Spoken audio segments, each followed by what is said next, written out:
Hey guys, in this video I'm going to be breaking down Tines, the last track of my EP, Tines, and I'm here with Premo. Hey guys. So yeah, I'll start off with the intro and we'll go over how we made the whole track.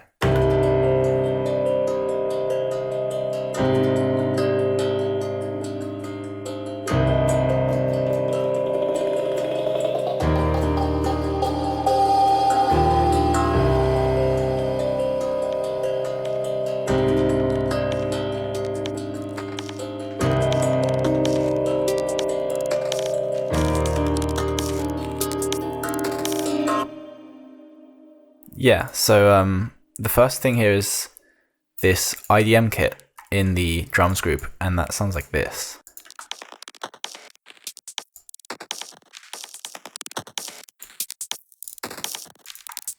This was actually something that Premo made, so yeah, do you want to go over how you made it? Yeah, I think I just kind of for the most part it's just random drum kit from the Glitch and Wash pack, which is just free from Ableton. It's just in the packs folder there. Yeah, it's it's this one here. Yeah, Glitch and Wash. So yeah, all those drum kits kind of just naturally sound really IDM-y and glitchy and nice, and they usually have a ton of macros to automate, obviously.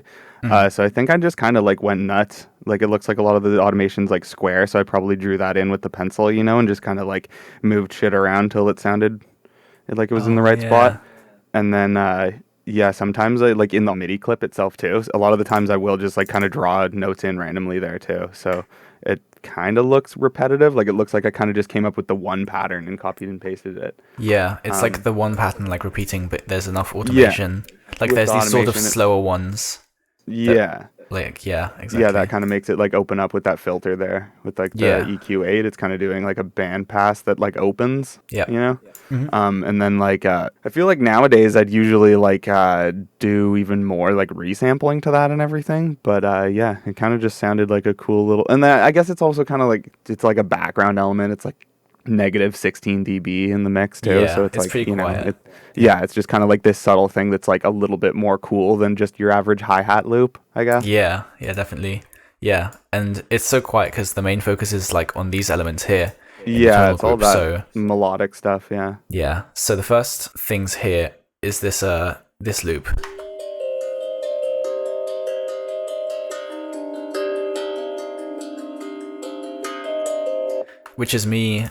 Which is a recording of me playing this tongue drum, which I got a couple of Christmases ago, tuned to C minor. So this tune is in C minor because it started out with a bunch of different recordings of me just hitting the tongue drum.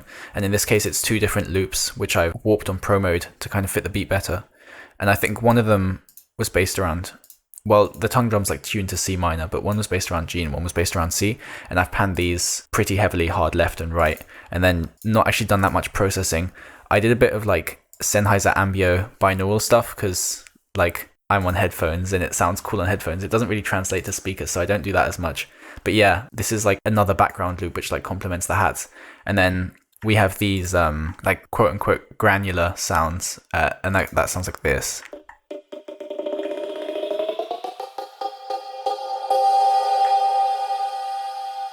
That's frozen, but you can see there I'm automating the start and end times of the tongue drum. It's set to loop mode.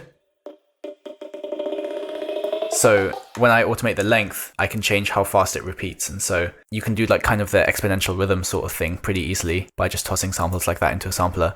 And then I have a transient shaper, just a small reverb, and I'm automating the Ambio Orbit plugin again, the binaural one here, just to get that fade from right over to left. So then I froze that out, and I have another chain here, just a bit more reverb, some EQ, because the tongue drum's really, really resonant. So you'll see that come up a lot, that we just have to kind of EQ out the annoying frequencies, a bit of compression, a bit more EQ, and then some saturation. And that saturation goes up in drive over this hit here. Right, to pull that tail up again. Yeah, exactly. So it just kind of accents the reverb, because otherwise it would disappear pretty quickly, in the background. Yeah. The other instruments we have here, the first one here is this ukulele.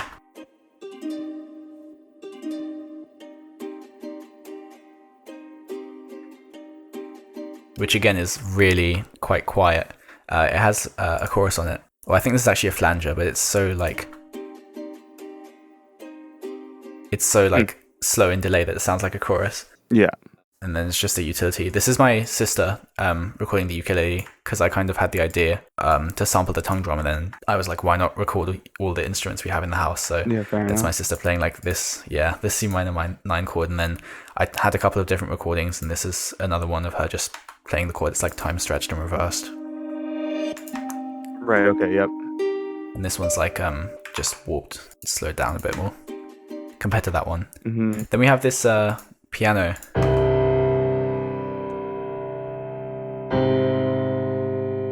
Which is a pretty standard, like, no nonsense. I think this is actually another one of those packs, right? Like, Yeah, that's one of those like the grand standard piano, Ableton packs. yeah, like one of the built-in ones that you get with Suite. And then it has a UBK just doing like some small reverb stuff, a bit of glue compression, and an EQ. Yeah, UBK is usually my go-to reverb. It just like puts things in a good like kind of ambient space, you know? Yeah, I think it was actually you who inspired me, who like told me to get the UBIC bundle. And in like my years of using it, UBIC is definitely the one I've reached to the most. For sure. As far as those effects go, I really like it. Yeah. So, we've actually got one more sound here. Yeah, we've also got this FM verb sound. It looks like it's missing a VST there. Yeah. Yeah, Tantrum. that's just a distortion plugin. That's it. Yeah, that distortion plugin. It's probably just saturating it a little bit. It's weird that it's not frozen, but yeah. And then I guess that filter there, like the EQ8, that's just like that's pretty much just muting it. I don't know what that's doing. Oh, so it only comes in once. Like those are you can't even hear those. Yeah. And then it happens later. So we could have deleted that. There you go. Yeah. It's just a little like fucking square wave buzz thing. Yeah. So it's only that. I guess this is just like, can you even hear this in the context? You can barely hear that. Yeah. Yeah, well. Yeah, after that, after like this intro section, it goes straight into the build. And this is what the build sounds like.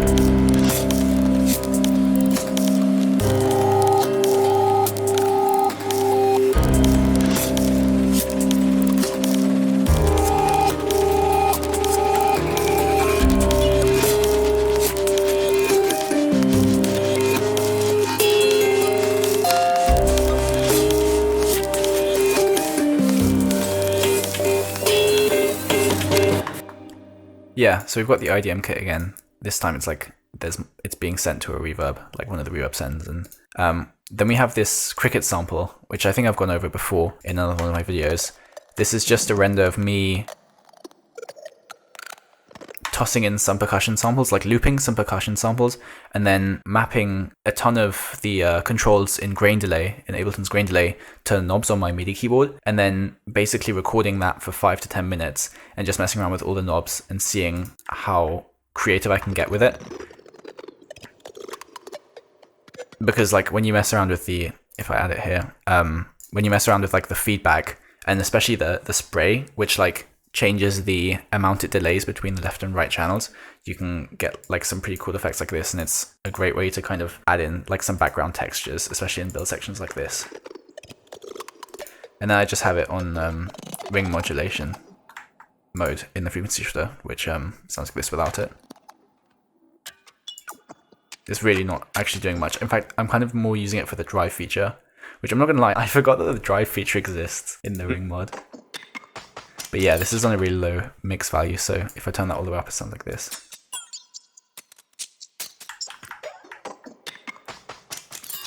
Right, yeah. Yeah. Then there's like these hat samples, which I guess you did all of these hats, I think. Yeah, Doesn't possibly. look like my stuff. But that's just like a hat loop that's been reversed here, and then it's normal here. And then chopped up and stuff. Yep. This delay comes in right at the end. It's on a really short time and a high feedback, so when you turn up the dry wet, it just comes in, and then it's being frequency shifted down. We have like this percussion group.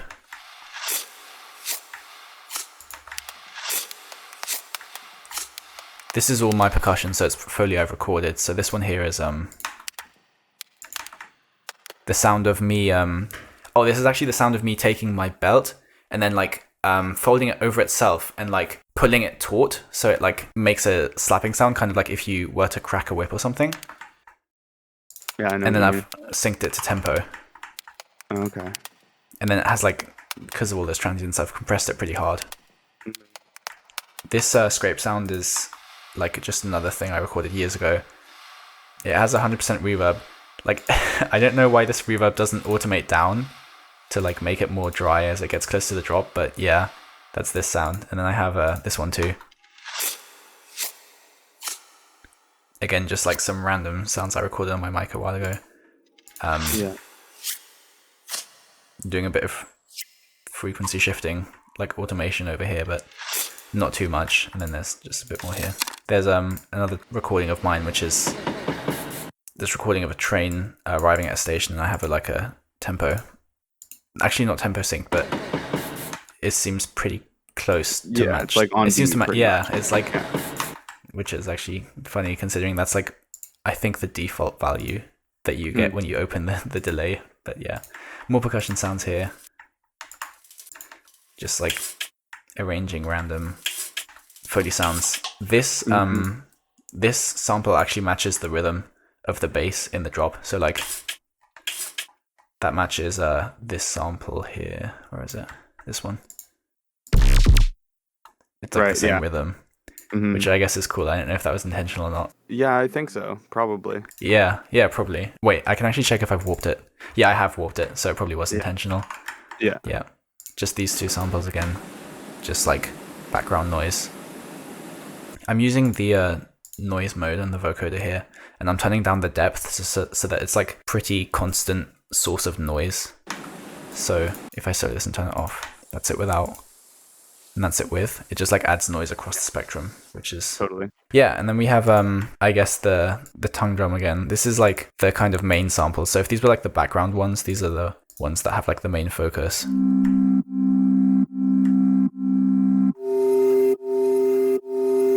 So first it's just like one single sample reversed, and then over here it's the I guess the main melody, if you want to call it that.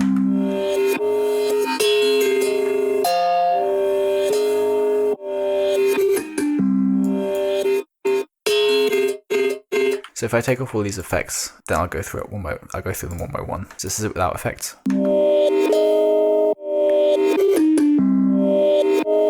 Yeah, I can't actually remember who arranged this. I think you actually did a lot, because when I first had this idea, there wasn't actually any of the neurobass in it whatsoever, and then you kind of cleaned up the idea a bit and added the neurobass, and you also changed the melody a little bit to kind of fit the rhythm better, because it was pretty messy. Right. Like the first time I sent it. Yeah, like the majority of like the melody was there, and then it was just kind of like lacking in sound design a little bit, so I just like chucked some presets in there and like kind of just spruced it up a little bit. But I feel like the like core idea of the song was all like you pretty much. Yeah. Like I feel like when you sent me the song, like the main like melody and the way the like it all moved around and everything kind of like was already there. It just needed like that like fatter neuro bass sound, and then just kind of like edits and little things needed to be a little bit like timed better. Like they just need to be more like on the grid. Yeah, definitely. Yeah, it was kind of cool to see like the like kind of idea I had of making a track around this instrument be put into like a different context with like the neurobasses. Yeah, totally. I remember like the first time you sent me that demo, I was like, well, yeah, that's actually, I never thought of doing it that way, but it was really cool. Yeah, the first effect here is just like a multiband compressor.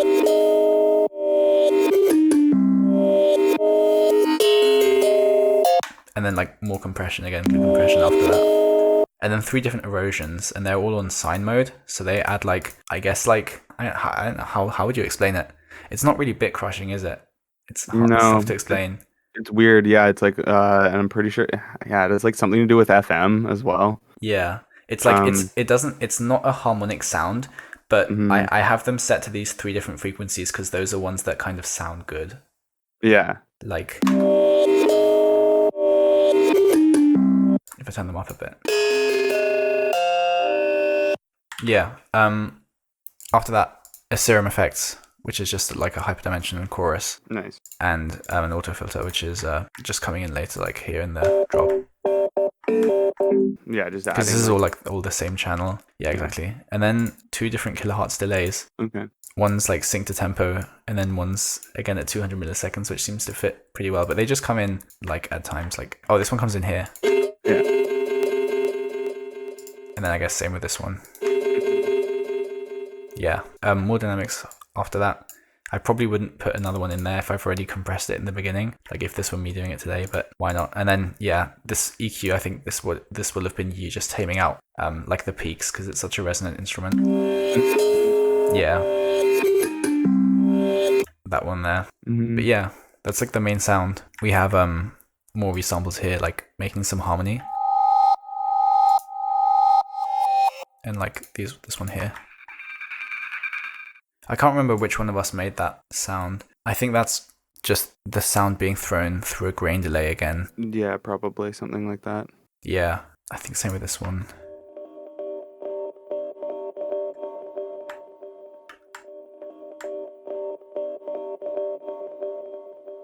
Yeah, this one just has like a small echo on it. And then I have like this sample.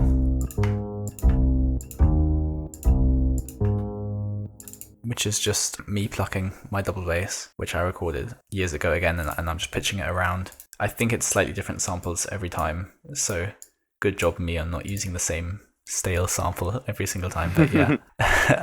I'm just pitching that around because I wanted the sample to be as clean as possible, which again is not something I'd do if I were doing it like nowadays. I'd probably just record it all in one take.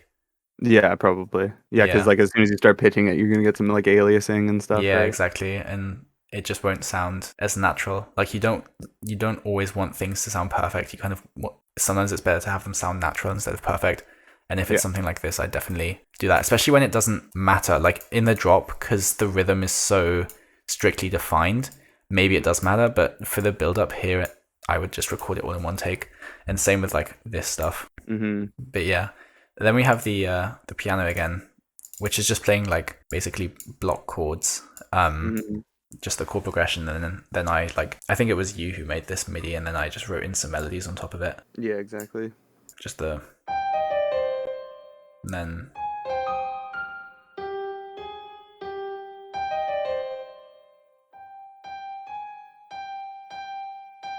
then those notes match with the with what the tongue drum is playing here. I think it's both of these actually. Yeah, so they kind of all play the same motif leading into the drop. I have this sound, which apparently is a waterphone. I'm not really sure what that is.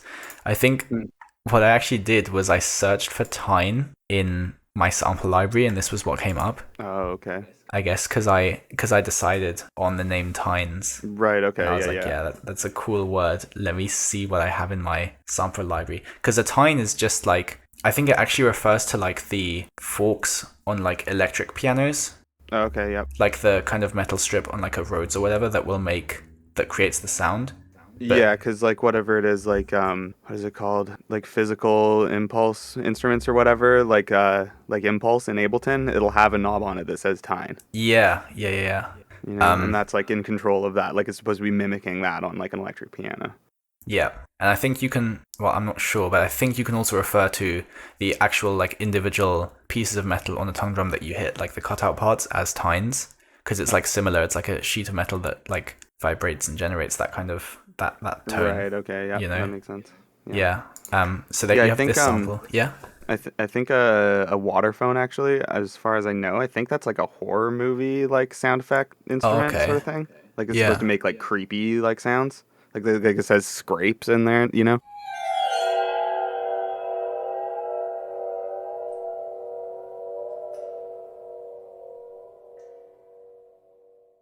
Yeah, this sample's like pretty weird.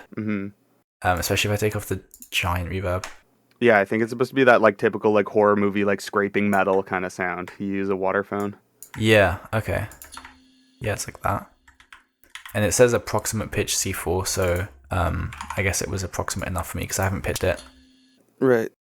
You just have like a giant reverb. And I'm using the freeze function again, just like turning it on here so the reverb stays on for the whole 2 bars. Yeah, exactly. Yeah, which isn't something I've really done in recent times, but it's cool to like mess around with. Yeah, this is being sidechained I guess, extra hard. Yeah, like sidechain release 30 milliseconds. I guess it was like being annoying here, like in the drop when the Right. kick came Okay. in. Yep.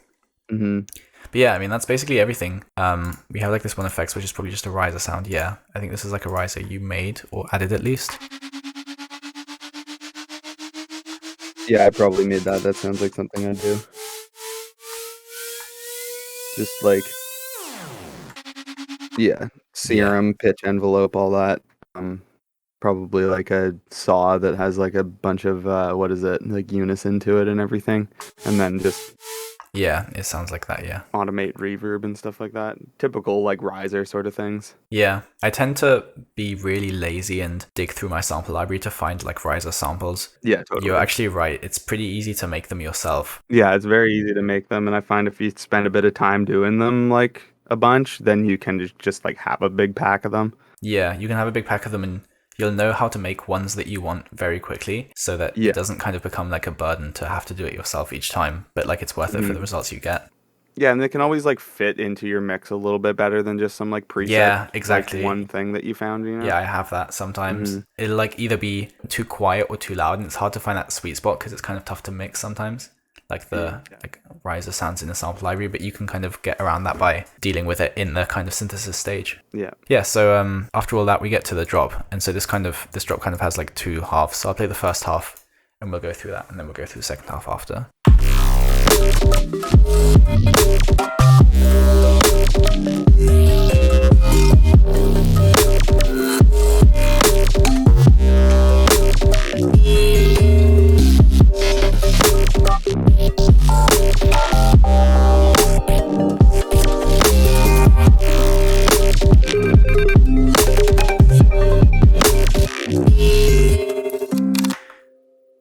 First up, just the kick and snare.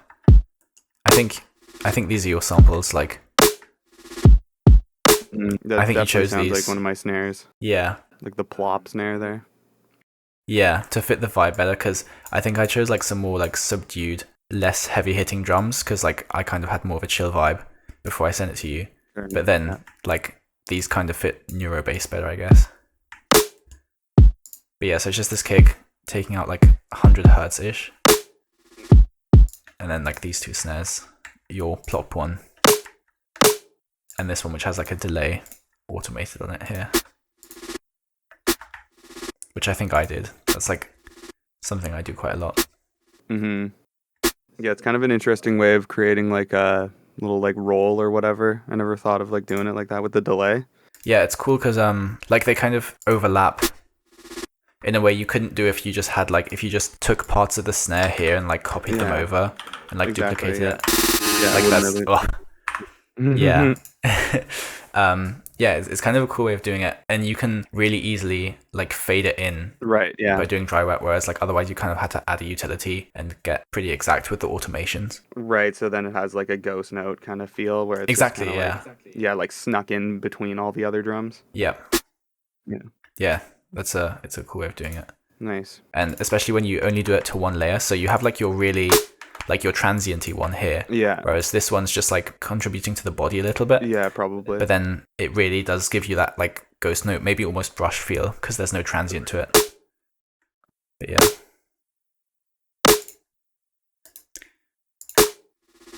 Yeah. Then we have like the percussion, and the way the drop is structured, like there's really not much happening in the first half, and then there's way more happening in the second half. But this is what it sounds like just in the first half.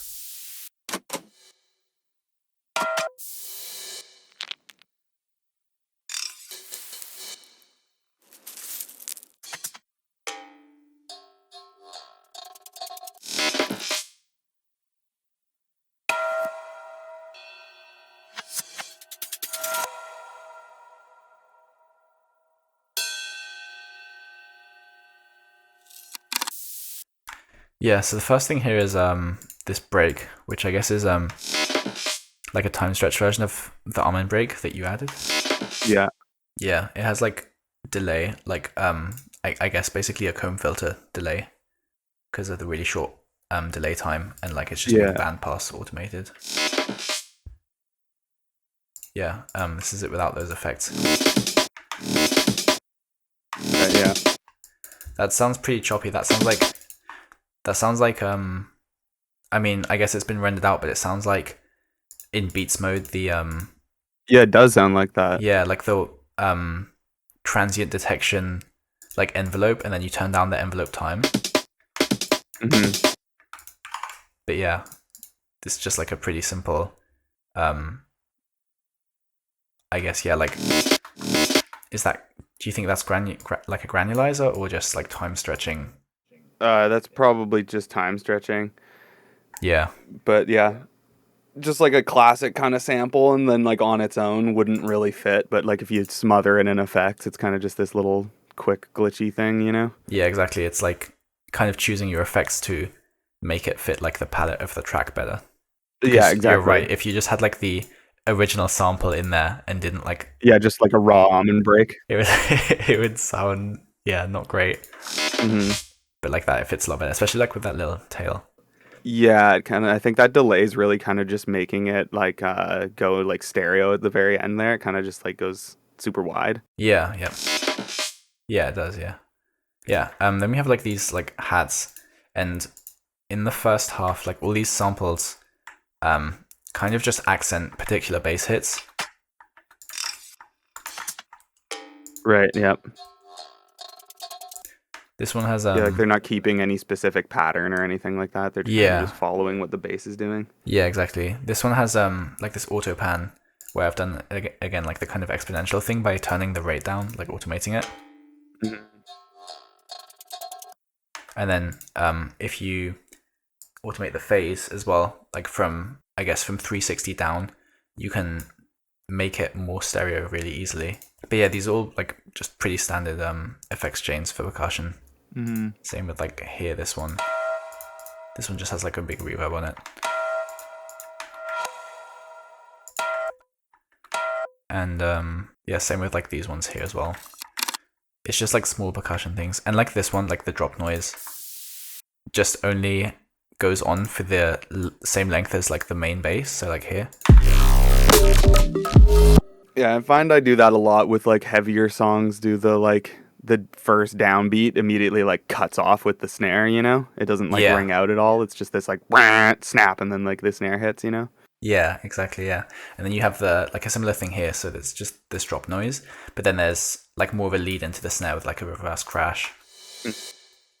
And then here they match the rhythm again. In this case of the tom drum, but yeah. Yeah. Same concept. You have like the drop noise. Yeah, like just a cymbal in the background. In this case, I've cut off the transient, but yeah, a couple more things here. This is just, I think that's actually the sound of me folding up the tray on like a plane. Oh, cool. Yeah, I don't know. I just recorded that like once, and I keep like all these in a separate folder in my sample library, so because sometimes I know exactly what I'm going for and I just have quick access to it there. Right. But yeah, that's like the percussion in the first half. It's like pretty sparse, but I think it's effective, and it like, especially that white noise and like the cymbals fill up the rest of the space that's like not been filled in by the bass already, you know? Right. Yeah. So then we get to this group again, the tongue drum group, and that just sounds like this.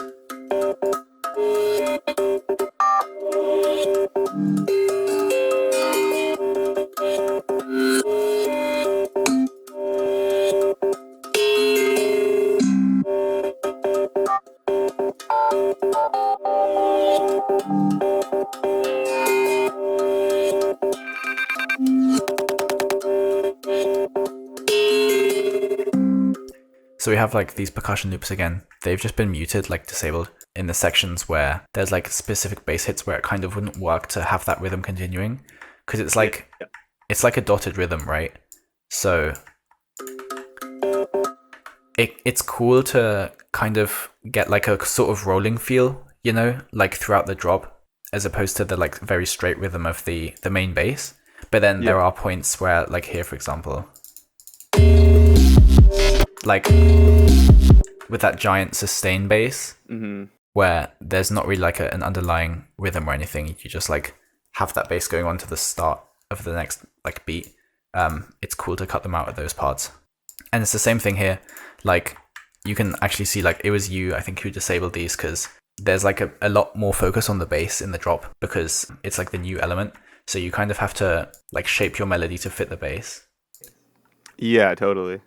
I also find like whenever I'm doing things that are all like super choppy with lots of fades and cuts and stuff like this, it's very easy to get like messy, like to overdo it and Yeah. like fill it with too Yeah. many of those, which sounds cool, but then you need to kind of go back and do another pass through and like do all this deleting or Yeah. muting and like find out what it doesn't need to kind of like clean up the idea if you're going to be like an edit heavy producer, you know? Yeah. Especially for like IDM kind of tracks where you have this sort of arrangement, it's easy to Yeah, it's easy to kind of go over the top with the edits. yeah, because you can love the attention to detail and you can really get into the habit of just going, yeah, okay, this sounds really cool. Let me make it even more complex when actually you're kind of just taking away from the flow. And yeah, it's important to like listen to it in context, especially. Yeah, totally. And Yeah, some of some of my favorite like IDM or like glitch kind of tunes will be like a bit more of a simple idea, and then like the cool little edits and things will just be like timed very well, you know, like they'll just be in the right spot. yeah, But it's not like it's just full of fucking, you know, all this like noise and kind of ear candy edits and things like that. Because like at that point, I feel like things can just sort of sound alienating. Like it just sounds like a disaster of a thing, you know, like it just sounds like a mess to yeah, someone who's not listening to that kind of shit all the time, you know? yeah. It just gets like So, it just gets too much. And so you actually did that here. yeah, exactly. You like took a couple of the ones I put in out, Hmm. and in general made it a bit more restrained, I guess. Yeah, yeah. Just in the right spots at least. Yeah, exactly. So it's just this channel here, and then the resample again. So just these two hits. Yeah. And I actually have, I think there's a delay throw here. Oh, the delay is like on the group, and then it's just being sent to a return at like full volume. So rest of the like track continues playing as normal, but it's just this hit here that gets sent to the delay. Yeah, I definitely do that a lot. Yeah, that's really cool. And Hmm. you can either do that as a send, or you can do it as a like a group. So if I copied that delay over and put it in this group here, you could just group it, right? And then you'd have your like your dry chain and your wet chain, which is your echo. But then you have to kind of put a utility like before it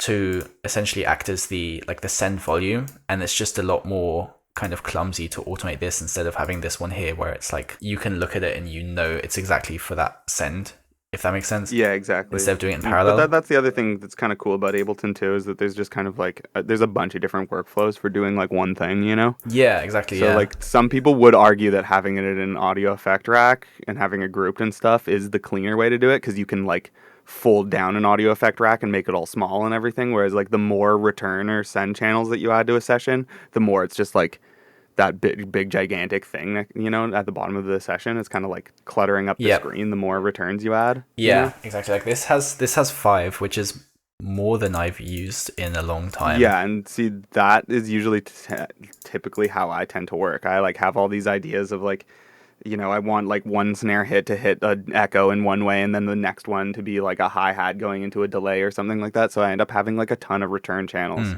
But Yeah. doing it with the effect racks would probably keep it a little bit more tidy.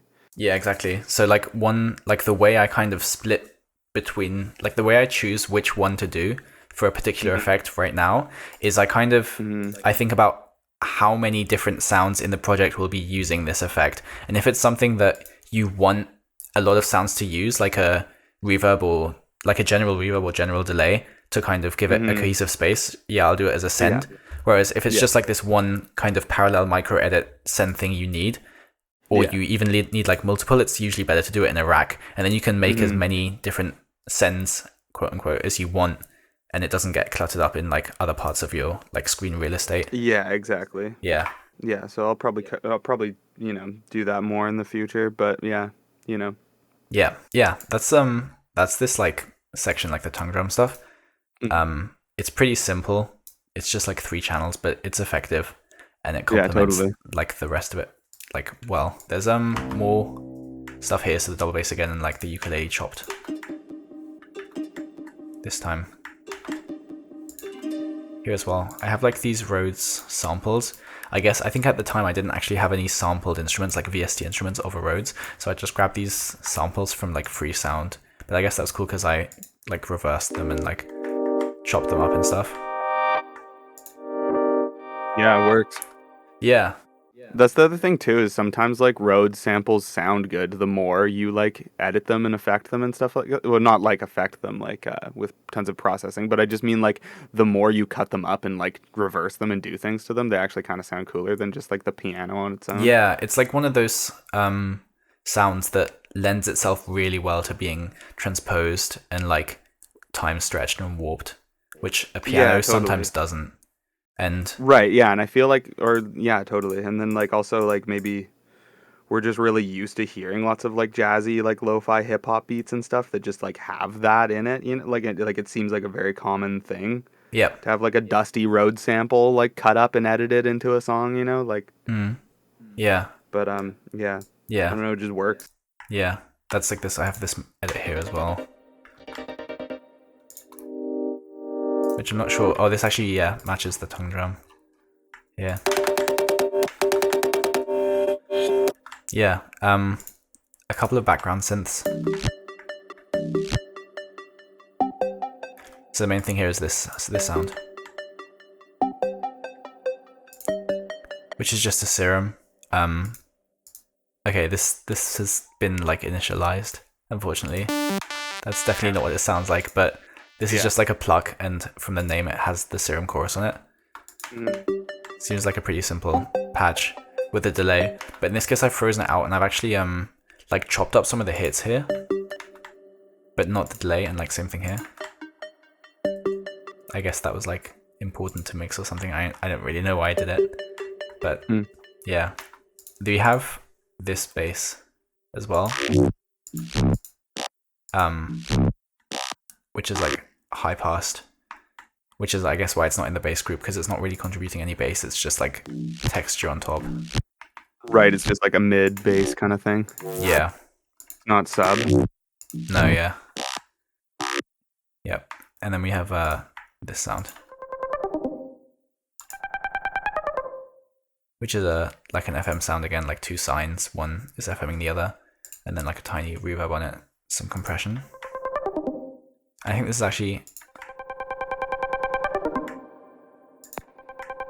Yeah, this motif comes in more like in the break section, but yeah, that's just like a tiny sort of melodic detail. And then we get to, I guess, kind of your section, because you did pretty much everything here in terms of like the neuro-bass design. This is like the main sub.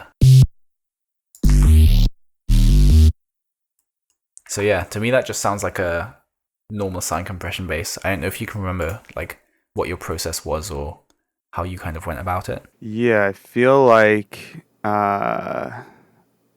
it probably is just like a super compressed like square or like triangle or something like that, and then like low pass filter to like get rid of like a ton of harmonics, and then like added all that noise with erosion probably. Yeah. Because it sounds like there is a ton of harmonics in there, and then those are being like taken out with a filter, and then there's noise on that, you know? Yeah. Because it's quite a beefy sound, you know? I feel like I can hear the erosion, like especially here in like the notch filter as well. Yeah. Like there, you can even like see it in the spectrum. Yeah. So it's probably just like standard like sine compression bass design. Yeah, for the most part. That one's cool. Yeah. And then yeah, I get this is like just the MIDI. I feel like you may have, is this the one? I think this is the sub that I used in the original one, and then it could be that you just took this one and maybe added some more effects to it and then froze that or rendered it out or something. Oh yeah, that's very possible. Yeah. Yeah. So this is the original bass. It's like kind of sine compression-y, but there's not any automation happening. Yeah, it has the erosion there and all that. Yeah, exactly. And then yeah, there's just like more bass fills. So there's this one, which this is I think this is a sine compression bass I made. I remember like that naming scheme. Like it. Yeah. But that's just coming in for like fills. And then there's this like really clicky bass, which is yours again. Yeah, the crystal bass. Yeah. Oh, it has Yeah, like and the autoband here. I still have the patch for that one. Oh, nice. I could look at it here. Hmm. So I believe that one's just totally flattened, right? It's not frozen. Yeah, no, it's not frozen. Yeah, so it's like yeah, it starts with a square, so Hmm. it's like already pretty full of harmonics. Oh yeah. And then oh yeah, it's two squares. Um, one the like it's made an operator actually. So yeah, one uh like I guess FM or no, operator A is just like a solid square with like the attack like at 0, so it's just like a big blocky, like Yeah. sausagey waveform. Yep. And then the operator B has the coarse knob set at 6 and the attack at like 7, almost 8 milliseconds, or no, not 8 milliseconds, 8 seconds. So it's like a slow attack and it like fades in. That's why the Oh, sound okay. kind of like if you hold down one note, the sound does like kind of evolve over time. It like slowly ramps up and it's like, "Wah," Yeah. like that. Yeah. Yeah. Yep. So there's like another square kind of like slowly fading into the other one. And then it's just, let me see here. There's a low pass filter on it with no drive or anything like that. So that's just taking a bunch of harmonics out. And then there's, the pitch envelope adds that like clicky beginning to it. Oh, so that's what it is. It's like an operator pitch envelope. Exactly. That's actually really clever. If you add the pitch modulation in right at the beginning of the sound, it'll get like emphasized by all the like filtering and distortion you do afterwards. Yeah, totally. Yeah. And then after that, like immediately after the operator, there's a saturator on wave shaper mode, and the drive is cranked up all the way to 36 dB. Right. And I think that also is what adds a lot of like it's like pulling that clicky artifact out of the tail of it, because like there's nowhere in the envelopes, like the main envelope on the operator or the filter envelope or the pitch envelope, like none of those ever have like a tail on them that makes it like pop at the end. So Right. I think it's just the saturator being like completely blown to shit that like makes it go all like clicky like that, Yeah. because it's like the note on and off like both click. Yeah. And then there's just a couple glue compressors, a vocoder to add that kind of like robotic kind of sound, like it's on like modulator, and has 4 bands. Mm-hmm. And then you kind of just control the bands, like it almost kind of like works as like a 4-band EQ. Then you kind of like keep the bass high and then like turn down the treble and everything, and kind of just you kind of like shape your bass with a vocoder. I'm pretty sure there's a Mr. Bill video on how to do that. Yeah. Using It's vocoder. just like it works as like a really rough, like extreme EQ. Yeah, exactly. And it like really shapes the sound and adds this like real character to it, Yep. Mm. And then there's just like a typical, I don't do this a ton with sound design anymore. I kind of like forgot about this process because in my head, I guess I kind of thought it would be like way too phasey or something. But like it's a rack that just has like 3 different chains in it that are like shelving, or they're like carving out each of the frequency bands, so there's a sub, there's a mid, and there's a treble, Yeah. so it's just like there's like a sub band, a mid band, and a treble band, so that allows like the sub and the treble to go through clean, and then the mids are just being affected. There's a tiny bit of chorus and reverb on it, and that just adds a bit of that like Reese kind of neuro sound. Yeah, definitely. Yeah. And that's also really good because one kind of issue I have sometimes with Reese basses, when it's just a saw being detuned, is you'll end up with really wild variations in the volume of the subfrequencies because it's just 2 saws phasing, and so like at regular intervals which won't match the tempo, they'll like completely or almost completely cancel out, and you can get like 15 to like 18 dB differences between the loudest and quietest points in the bass. And so sometimes I'll just fix that with aggressive, like really aggressive multiband compression. But like an easier way of doing that is either doing it additively, like with Harmor, where you can control exactly how much each partial changes in pitch. But in most cases, you won't be doing that. And in those cases, a good way of doing that is just like adding the chorus only for the mid bands, because then you don't have to worry about dynamics, like the dynamics problems that come with detuning the lows. or like adding a Yeah, unison. exactly. Like pretty much until like up until this like 3-band frequency splitting rack with the chorus and everything came into play, it was a completely mono sound, you know? Yeah, exactly. So if you decide to not have the unison at your source sound, it can be easier to manage sometimes. Yeah, exactly. And then also like I feel like the spread knob on operator is kind of like a shit unison. It's not like you I'm not a don't fan have of a that ton of one. control. Yeah, it's like It's either it just kind of spreads the sound bad. It doesn't really give you a lot of like control over what it's doing, you know? Yeah, and it never really sums nicely either. It can be No, yeah, cool. it's definitely not mono compatible. Yeah, it can be cool. I think AU5 did that in like a sound design clip once or whatever. He used the Right. spread knob and then immediately put a utility after making it mono to just like work with the effect it had of badly summing to mono. Oh, But okay, yeah, yeah. Use I that would like never. creatively. Yeah, exactly. But I'd never Yeah. use the spread function in operator for like its intended purpose. I'm not a Yeah, and fan of it. especially not on a bass or like something that Yeah, has like like nice something thick that low where end it really content. matters. Yeah, Yeah, maybe for like a weird pad that's like way in the distance in your mix. That's like the most background element or something. But other yep, than that, yeah. yeah. So yeah, that's pretty much that bass. It's like, uh, yeah, just one big operator rack, pretty much. With a lot of saturator. Saturator on wave shaper cranked up all the way. Definitely like Hmm. makes some interesting sounds. Yeah, cool. And there's Yeah. actually there's like a bit more auto filter automation happening here. Yeah. Then I guess like yeah, as you know, the idea kind of comes to be, you eventually bounce things down and keep resampling them and adding like that auto pan to make it like flutter and all those sort of things, you know? Yeah, exactly. Yeah, yeah. Speaking of Flutter, the next layer here is this. It's called Top Layer Flutter, and this like emphasizes the first hit of the bass, Right. which is Yeah, I feel like again, I probably added that. yeah. It's like a Just some cool. Foley. It's like a cool like accent. Mm-hmm. And it has an auto pan on as well at like a really fast rate. Mm-hmm. Yeah, Mm-hmm. it just adds like again more like detail into the high end. Yeah, I find like if you're gonna do like the, you know, kind of crazy, like have the downbeat of your drop be this gnarly growl, it is kind of cool to like have some like natural sounding like Foley layered in there, whether it's like water pouring or like, you know, like just to like add something more than just like raw synthesis, you know? Yeah, especially because there isn't like a whole lot of movement in terms of like actually frequencies changing volume in this first like half bar. Like Yeah.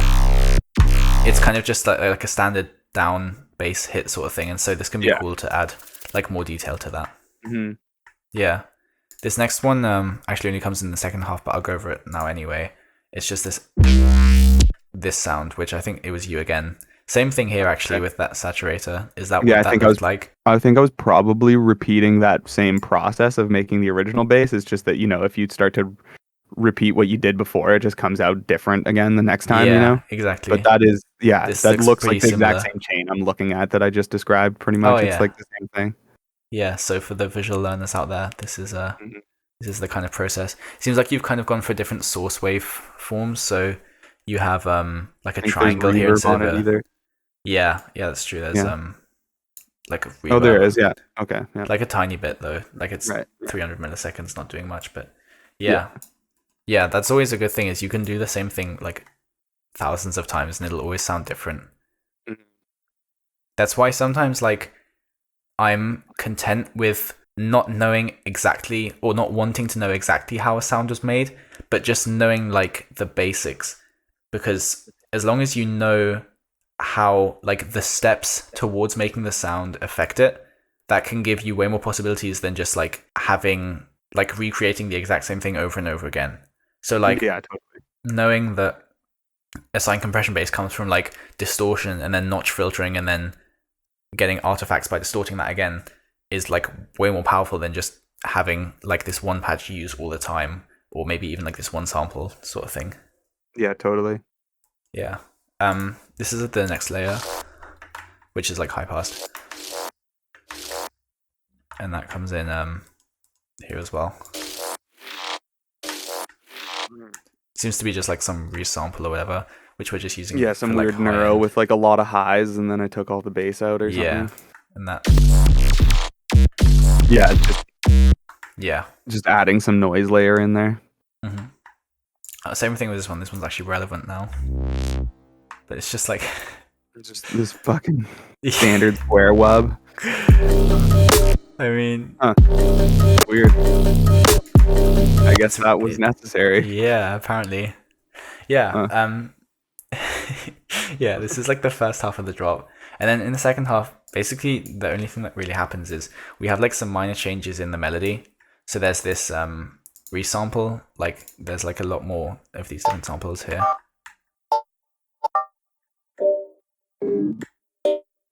That's grain delay. That's 100% grain delay.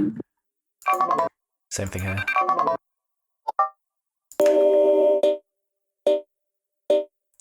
And then just like a slightly different melody, I guess.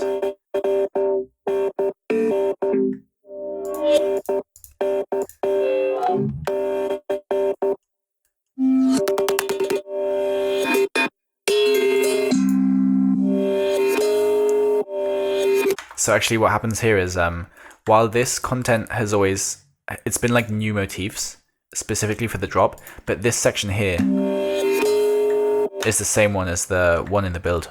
Right, yeah.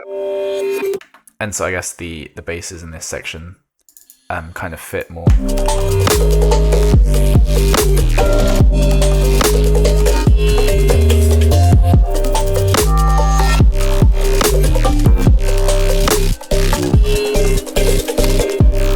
Yeah, so it's like, I guess, again, like the same bass sounds, just that in these sections it's like different cuts of like samples or whatever.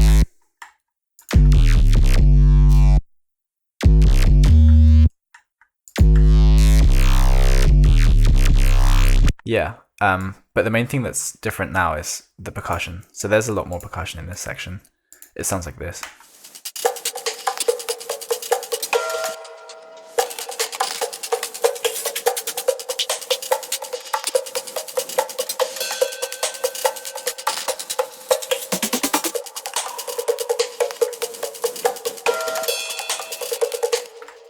So yeah, so the first thing here is this Snaffle. This one actually is using a comb filter as a delay instead of like a short delay to make a comb filter sound. Right. And it's just using like the spread function. Whenever frequency shifters have like spread functions where you can like split it between the left and right channels, I'm always really wary of using those because it's just so like stereo and so wildly different. Yeah. And there's never like a way of kind of restraining it or making it less like stereo unless you process it more after. But in this case I'm using it, and it's also being panned from right to left. More percussion here.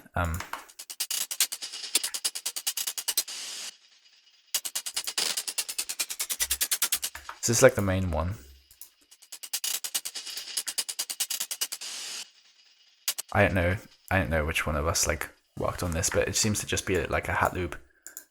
Yeah, I feel like a lot of this added percussion in the second, like the B section of the drop, was you. Yeah. Sounds a lot like your stuff. Yeah. So it's just like a bit of Redux automation here. Coming over the course of half a bar. The auto pan, like with every hit, it like pans from left to right, automated there, and there's like an echo as well, which comes in here. It like fits, it like because I'm filtering it here in the echo section, it comes in and it fills in the spaces where it's not hitting, but because of the filtering, it like, even though it's louder, it's kind of less present, and it just sounds like a very long, like a very loud, like kind of decay. Same thing with this reverb. I'm like automating on the freeze in the places where like the delay isn't coming in. Yeah, it kind of just fills the space. Yeah, exactly. Yeah, more frequency shifting automation seems like something I'd do.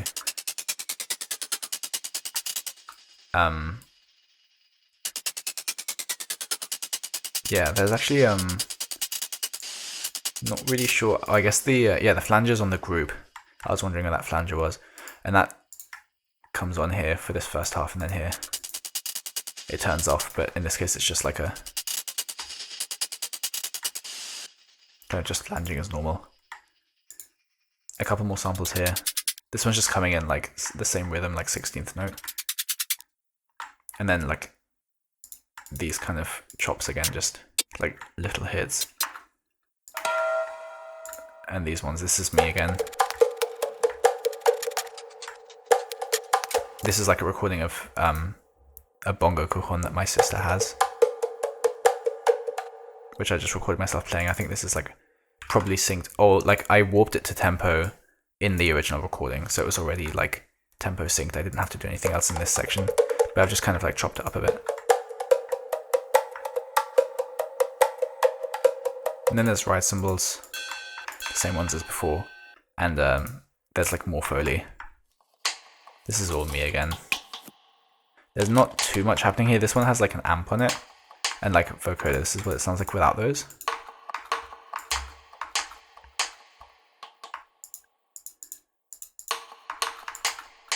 So in this case I'm using the noise again, and I'm actually like, the unvoiced thing can be cool. I find it to be a bit unreliable sometimes, as of when it like adds to the sound and when it doesn't. But I'm also using the formant shifting here to kind of change the sound a bit. Same thing here. It's the same sound.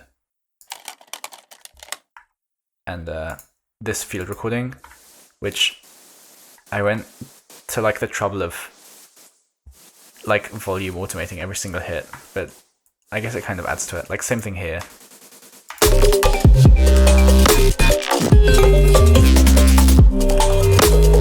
I guess it kind of was worth it. It does add quite a bit to the rhythm of this section. There's a bit more here. But that's basically it for the first drop. Yeah. Then we have like this break section, and the break section sounds like this.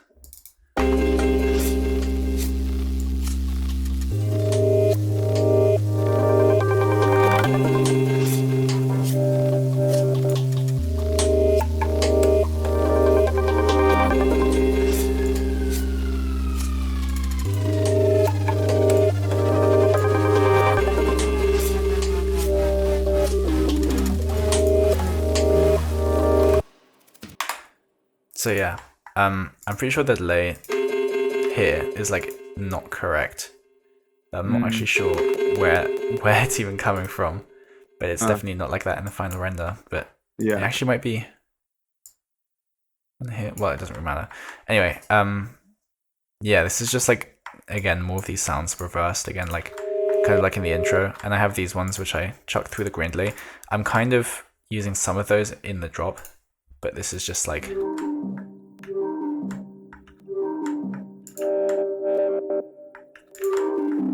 So this one comes from like a grain delay resample, and this is just an original one, but it's being band passed and it has like a resonator on it, so it's not as loud, and it kind of fits better in the mix as like a kind of a background element. Yeah. We also have these samples again, like similar to the intro.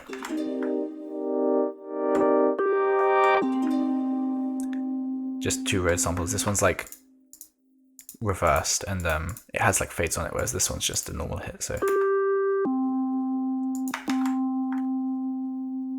that we have the same blip sound as before, and like this one, which I think that's this one here. And this was probably me doing this automation, I think. But I just have this one, and there's a band pass going down. And I've chopped it up into like 8th notes. Yeah, we have this bass resample, which is just like the main sub patch from like the main bass. And then I've taken this this like long hit, and I've looped part of it in a sampler, added a bit of erosion. And I actually remember adding this erosion to kind of mask where the end of the sample is, because it doesn't loop perfectly. I think back then I didn't know how to like find zero crossings, or I didn't even know that I had to get like 2 sections with 0 crossings in for the loop to sound better. So I just added an erosion and tried to cover it up. I mean, you can't really tell in the final thing. Yeah. Um, yeah. And then there's just this sound which has like a MIDI note because it's being tuned with a corpus for some reason. But that sounds like this.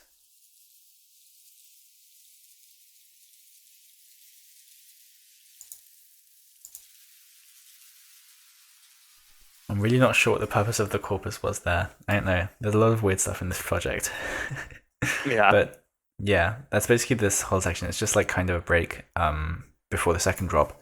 And this second drop was mostly you, I think. So I'll play it and then we can go over the main things.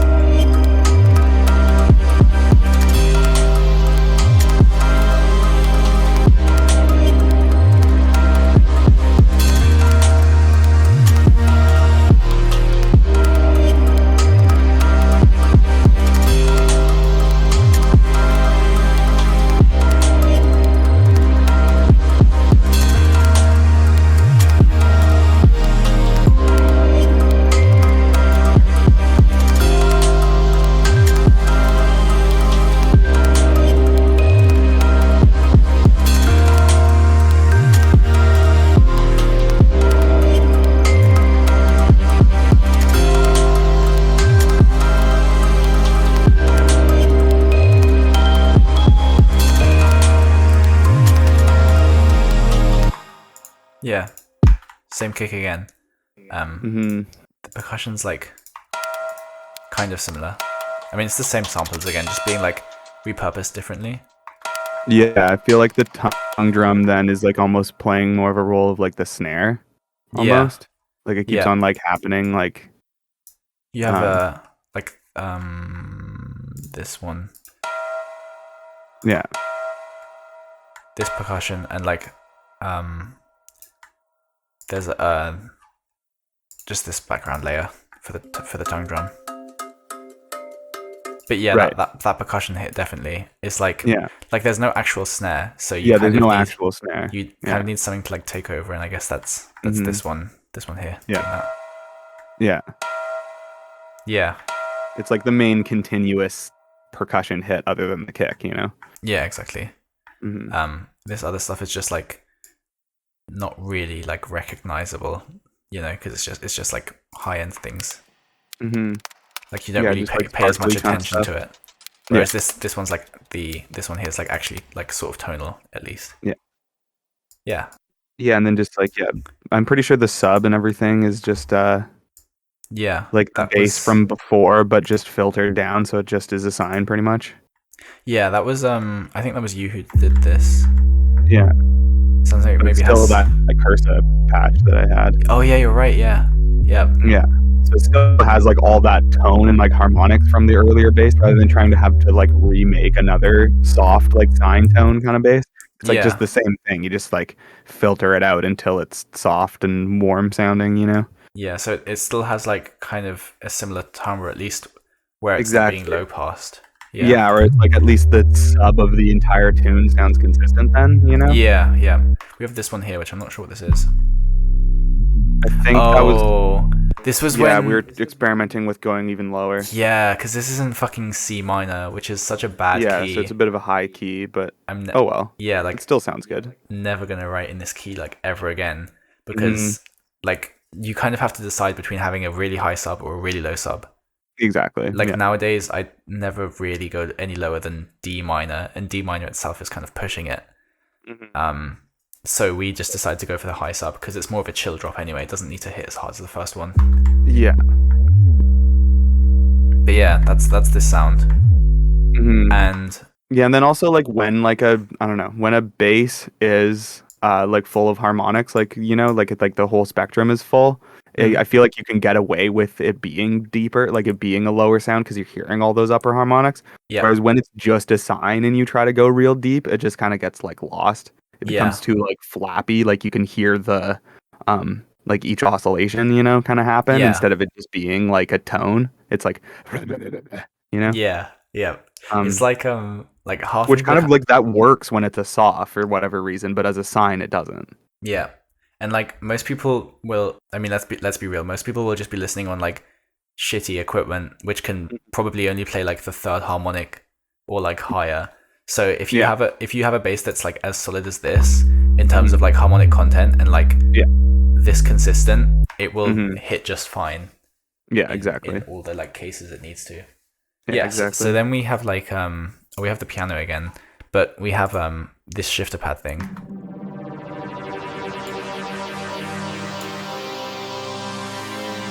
Which I can try unfreezing, and it won't have this one like filter automation, but maybe the serum will. Oh, nice. Oh, maybe not. It seems like the serum was like the patch that's been like initialized, which is kind of annoying.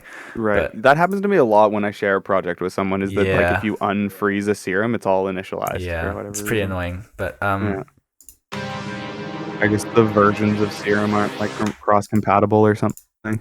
So it doesn't open if it's an old a lot one. of it kind of seems to be this. Yeah, it seems to be this shifter. Oh, I see what you're doing. So you're like, yeah. So you're using the I mean, you can explain it. Yeah, I believe like with the I think like on like if you were to compare that one to the Ableton one, I believe that's the same as like the coarse knob.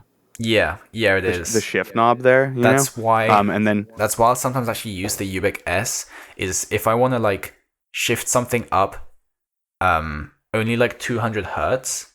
Yeah. The annoying thing about the fucking Ableton frequency shifter, which they haven't fixed and it's dumb, is that the coarse knob jumps to values. Yeah. So it doesn't cover every single value. Like it won't go 600, 601, 602, whatever. It'll go from 600 to like 640. And in some cases you can hear that. And the fine knob doesn't do that. Like the fine is continuous, but then it only goes to 500, and also it's like logarithmic in terms of pitching up. Like when you get to there. Right, yeah. When you're automating it, you can kind of hear it like jumping almost. It doesn't like just smoothly transition. Yeah. Yeah, so that's what the Ubik S is really good for. It's like a frequency. Yeah, it's really smooth sounding. Yeah. It sounds like you're not like hopping from one frequency to another. Yeah, exactly. And in this case, you've just Yeah, then with the dry wet halfway, it makes it like that like wobbly, like bubbly kind of sound. You know? Exactly. With it's the like mix all the way wet, it would just be like shifting it up. But with the dry and wet, it does that like weird fucking phasey thing. Yeah, this is it with it all the way up. And you can hear the shifting, but it's so drastic. Yeah. Because and then then with Ubik S, you can also set the frequency range, so you can make it so that the shift knob is like insanely drastic or like super subtle, you know? Yeah. So that's really cool. That's the dope thing about that thing over there.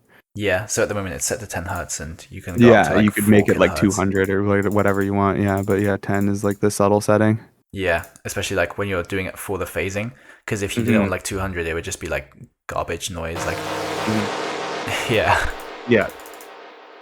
So that's actually a really clever way of doing it, and like you want to be able to hear the little wobbles that it's doing, you know? Exactly. Yeah. Yeah. Then there's this vocal pad thing.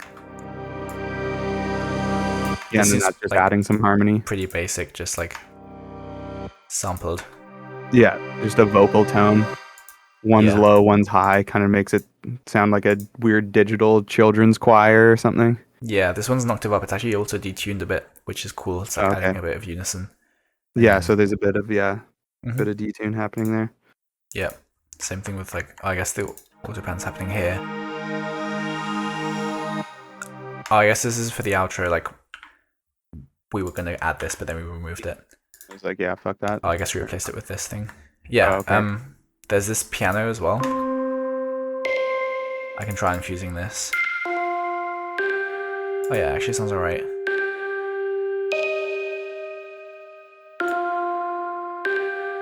Yeah, I don't remember who made that. Yeah, this is I don't think it was me. I think this was you.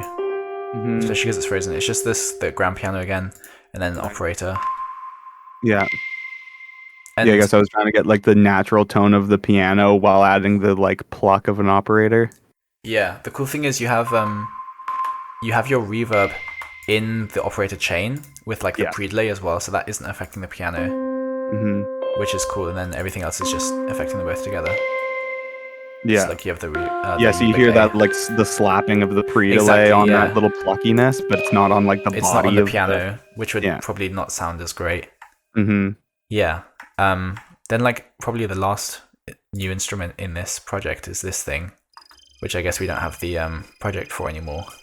Yeah, I Or don't like have Thorn. the plugin. Mm-hmm. But Yeah. yeah, that was a weird one. It's just kind of like a weird like that plugin has like some strange like what is it called? It's like a spectral filter or something like that. So you can draw in all these crazy filter shapes that wouldn't exist on a regular synth. Oh, okay. And you can make like really weird inharmonic kind of stuff like that with it that I Mm-hmm. didn't really find in another synth. But then Yeah. they did some weird like they got bought out by Plugin Alliance and the plugin got like upgraded or something like that. So to now get the new plugin in the Alliance version, it's like you have to pay for it. So I just haven't done that yet. Oh, I see. Yeah. Yeah. Yeah.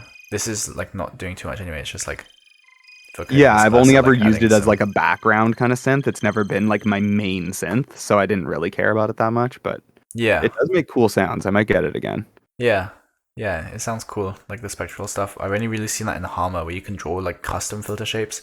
With Exactly, yeah. every other synth I've tried, you're like stuck with the ones they give you, and if Mhm. the like synth designers have zero creativity, then you're kind of at an end there because you'll Mhm. just get the boring ones and be like forced to Yeah, use or you're those. just using you're it seems like most synths it's very easy to make all the sounds that everyone else is making and it's not very Yeah, easy to yeah, just like happen upon some crazy thing, you know, that you never heard. yeah, yeah. So the last section here is this outro. So we have this vocal pad end sample, which I guess is this thing again, just with the fading in. This time there's more delay and more reverb, which we Yeah. kind of want because there's like it like stays on this note with the blip at the end. So you kind of want a longer tail there with that delay Yeah, and reverb. totally. And then same sounds as in the intro, so the piano, just playing chords this time, the ukulele, Mhm. and no percussion. That's the track. Mhm. So yeah, that wraps up the breakdown for the fourth track in my Tines EP. Thank you, Premo, for agreeing to record this with me. It was really fun to have someone else to kind of talk about the track breakdown with Yeah, no because problem. it's something I've never really done, and I think it's a cool concept. Totally. And Yeah, and this was a fun track to make. I remember yeah, it was great. it was It a was good time. yeah. Thanks guys for watching, and I'll see you in the next one.